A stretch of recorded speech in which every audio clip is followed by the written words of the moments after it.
JP Morgan doesn't care about its investors, its clients anymore. Instead, they would rather pander to the Chinese government than truly tell the truth. Why is that?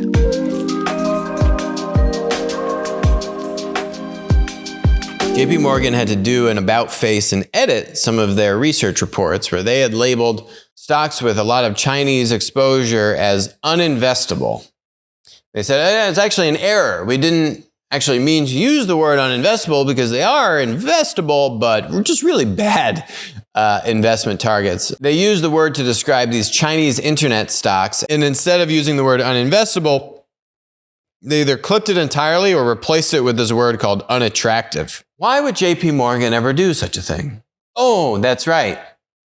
Because they're bought and paid for by the Chinese.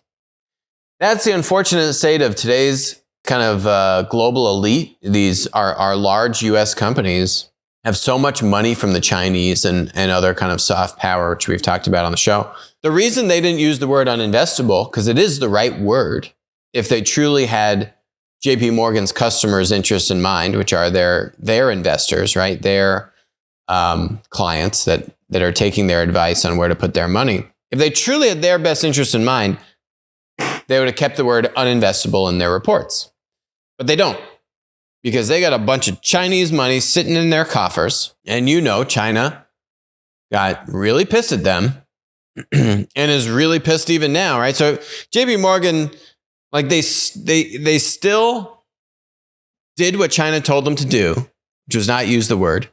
But then they published it in error. So now they actually got both ends of the stick, right? Now they look like the true idiot. Just like JP Morgan saying that WeWork was worth $67 billion. Anyone watch We Crashed? I believe that was Jamie Dimon, right? Jamie Dimon leading the charge. WeWork.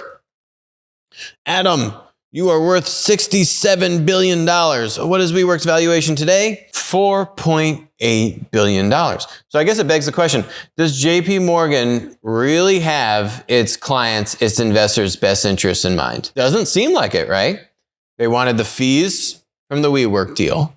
They also wanted to make sure Adam could pay back their personal line of credit, get a bunch of fees from taking these companies public, right? And then they're selling it to their investors. Hey, yeah, you should invest in this company at $67 billion. By the way, go check out our video on WeWork. We were one of the first, within 24 hours of that cockamamie, I'm now going to compare it to Netflix, community adjusted EBITDA, sham of an S1.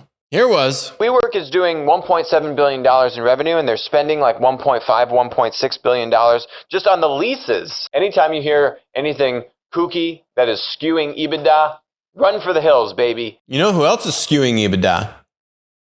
Netflix. Yep. Netflix. Someone should launch an investigation into how they depreciate their content assets and liabilities.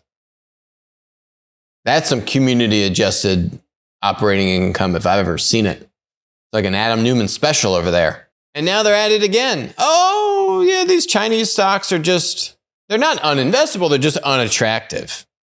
Tell me how you really feel, JP Morgan. Between the Didi IPO where they said don't do it, and then they did it anyway, and then Jack Ma mouthing off, and then, he disappeared for like 4 to 6 weeks. They put him into re-education camp.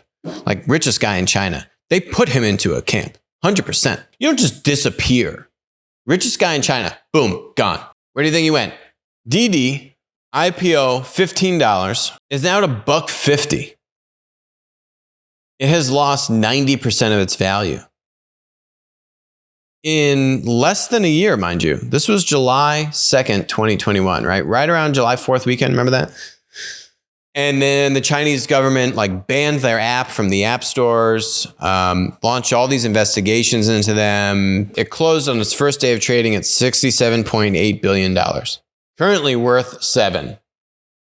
But JP Morgan doesn't want to tell you these stocks are uninvestable. Just so sad. You just see the Chinese corruption defrauding of our investors. Not just individual consumers, but pension funds, right? Pension funds, people's 401ks, their retirement money are going into these ETFs, are going into these indices that include these Chinese stocks. Now, our research and investment bank and kind of asset managers are too scared to use the word uninvestable for a Chinese, about Chinese tech stocks.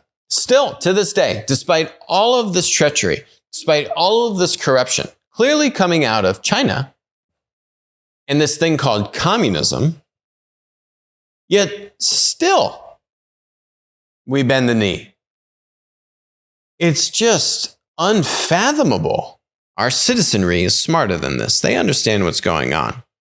Our politicians, our elites are all co-opted and corrupted by the money and the soft power and probably, frankly, just straight up blackmail. Go watch the interview with General Spalding. He'll tell you some stories. People are smart. They get it.